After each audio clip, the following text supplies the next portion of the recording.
كتاب الحج. قال الحج شرعا أو الحج لغة القصد، والحج شرعا قصد الكعبة للنسك، وهو فرض على المستطيع لقوله تعالى ولله على الناس حج البيت، ولقوله صلى الله عليه وسلم بني الإسلام على 5، ولقوله صلى الله عليه وسلم حجوا قبل أن لا تحجوا. قالوا كيف نحج قبل أن لا نحج؟ قال أن تقعد العرب على بطون الأودية يمنعون الناس السبيل. الله أكبر. ومعلومة من الدين بالضرورة يكفر جاحده إلا أن يكون قريب عهد بالإسلام أو نشأ ببادية بعيدة عن العلماء، وهو من الشرائع القديمة.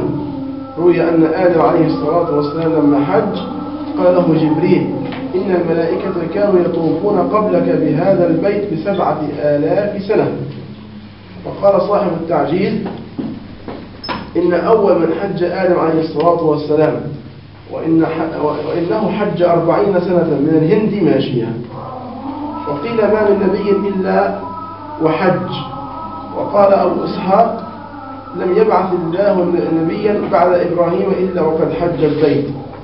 وادعى بعض من ألف في المناسك أن الصحيح أنه لم يجب إلا على هذه الأمة، واختلفوا متى فرض، فقيل قبل الهجرة حكاه في النهاية، والمشهور أنه بعدها.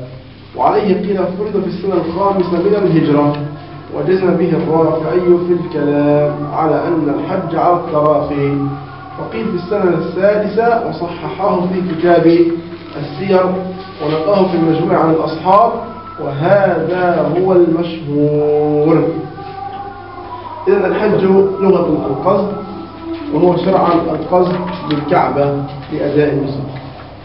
والحج فرض بإجماع العلماء، ومنكره جاحد إلا أن يكون قريب عهد بالإسلام أو نشأ بعيدا عن العلماء. دليل فرضية الحج قول الله تعالى ولله على الناس حج البيت، وقول النبي صلى الله عليه وسلم بني الإسلام على إيش؟ على 5. هذا دليل فرضية الحج. لاحظوا قول النبي صلى الله عليه وسلم حجوا قبل أن لا تحجوا. قالوا كيف نحج قبل أن لا نحج؟ قال أن تقعد العرب على بطون الأودية يمنعون الناس السبيل. وهذا هو الواقع والحاصل. يعني اليوم مش أي واحد يسمح له الحج لاعتبارات يعني ظروف، يعني بدك إذن وبدك واسطة، وإذا أنت يعني مثلا قد إنه دول معين تغامش فيك رجعت. هذا الواقع والحاصل، وحسبه الله ونعم الوكيل.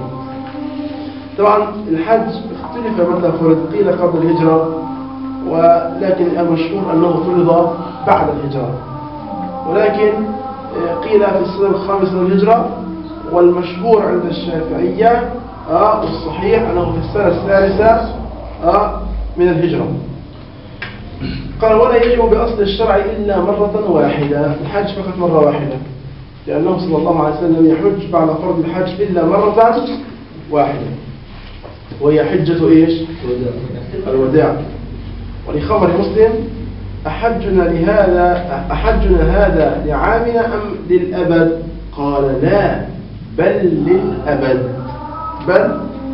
للأبد.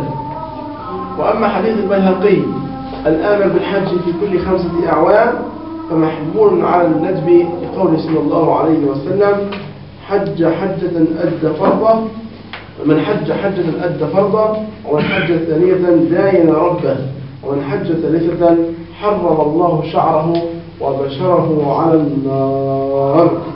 إذا الحج مفروض فقط مرة واحدة، لأن النبي صلى الله عليه وسلم لم يحج إلا مرة إجماله واحدة لحجة الوداع. ولخبر إمام مسلم أحجنا هذا لعامنا أم للأبد؟ قال لا، بل للأبد. وهذه من رحمة الله سبحانه وتعالى. تخيل أن الله سبحانه وتعالى فرض الحج في كل عام، من يستطيع ذلك؟ ومن يطيق ذلك؟ لا إمكانية أن يطيق ذلك، لا مكة تطيق ولا البلد كلها تطيق ولا الناس تطيق. ومن رحمة الله سبحانه وتعالى أن الله تعالى يعلم أن عباده لن يطيقوا ذلك فأسقط عنهم ما فيه حرج. لكن الشافعي يقول يستحب أنه في كل 5 أعوام يتحج. قالوا أما حديث البيهقي الأمر بالحج في كل 5 أعوام فمحمول على الندب، أنه مستحب كل 5 أعوام عند الشافعي إيش؟ تتحج. ولكن هيهات لو كان أمره ميسر يا سيدنا الشافعي. قال في قوله صلى الله عليه وسلم: من حج حجة أدى فرضه، ومن حج ثانية داين ربه، ومن حج ثالثة حرم الله شعره وبشره على النار. قال: وقد يجب أكثر من مرة لعارض كنذر وقضاء عن إفساد التطوع والعمرة فرض في الأظهر لقوله تعالى: وأتموا الحج والعمرة لله، أي ائتوا بهما تامين. وعن عائشة رضي الله عنها أنها قالت: يا رسول الله، هل على النساء جهاد؟ قال: نعم، جهاد لا قتال فيه، الحج والعمرة. وأما خبر الترمذي عن جابر سئل النبي صلى الله عليه وسلم عن العمرة أواجب هي؟ قال: لا، وإن يعتمر خير. قال في المجموع: اتفق الحفاظ على ضعفه، ولا تجب في العمر إلا مرة واحدة. إذن يا إخواننا، كما قلنا أن الحج عند الشافعية فرض في العمر مرة، ولكن يستحب أنك تحج عند الشافعية كل قديش؟ كل 5 سنوات. طبعا لكن قالوا قد يجب أكثر من مرة لعارض. مثلا واحد نذر أن يحج، مجبور إيش ماله؟ حج. أو مثلا إنسان كان حاجا وأفسد حجه بالجماع، مجبور إيش ماله؟ يقضي الحج. حتى لو كان حج تطوع مجبور يقضيه. أو كان مثلا حاجا ولم يقف في عرفة، مجبور إيش ماله؟ يقضي حجه. حتى لو كان حج إيش؟ تطوع.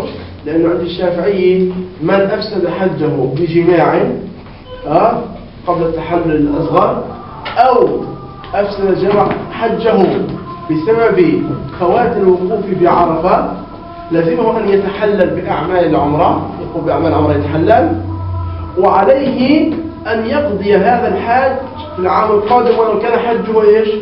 تطوعا. هذا يسموه واجب لعارض، لأنه هو فساد معين صار واجب، أو نذر. العمرة عند الشافعي واجبي، خلاف من الحنفية. عند الشافعي عمرة واجبي. قال كم مرة واجبي العمرة؟ مرة واحدة. طبعا بكفي أنت لما تروح على الحج تعمل عمرة تكفيك.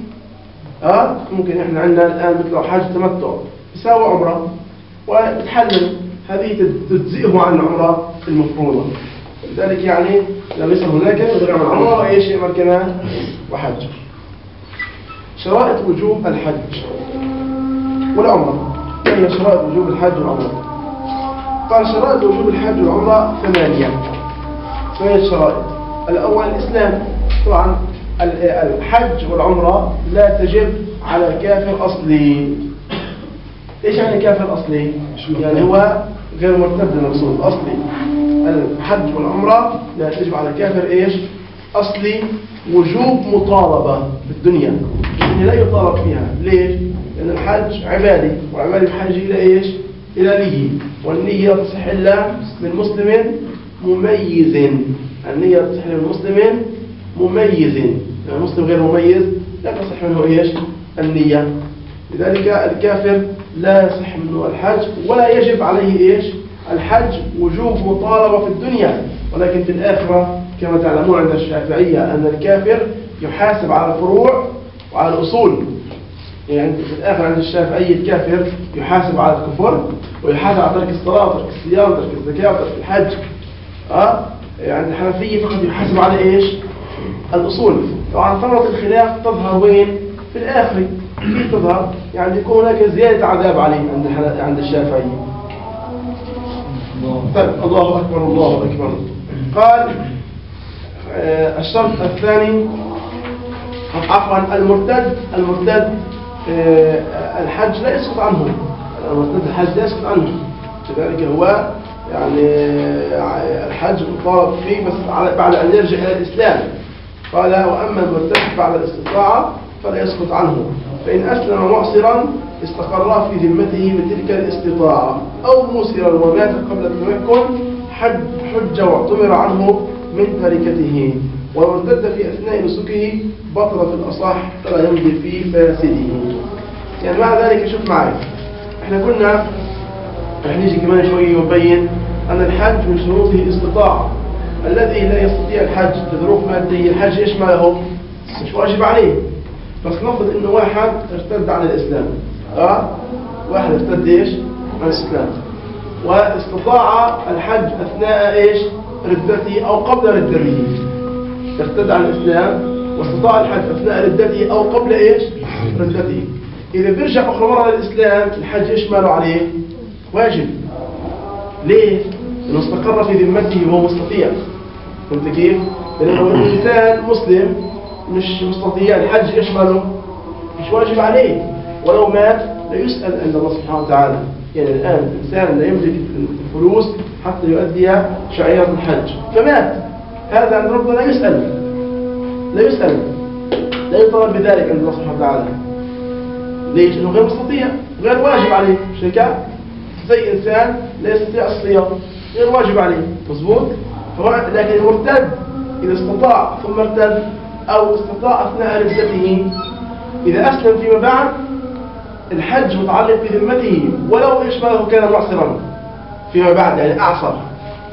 يعني الآن هو كان موسرا ثم ارتد، أو يعني استطاع أثناء الحج أثناء الردة ثم أسلم وكان مفلس معسر، ونقول له أنت واجب عليك، وقل أنا لا أستطيع، ونقول له إنك أنت أثناء ردتك كنت إيش ما مستطيع، أو قبل ردتك كنت إيش مستطيع.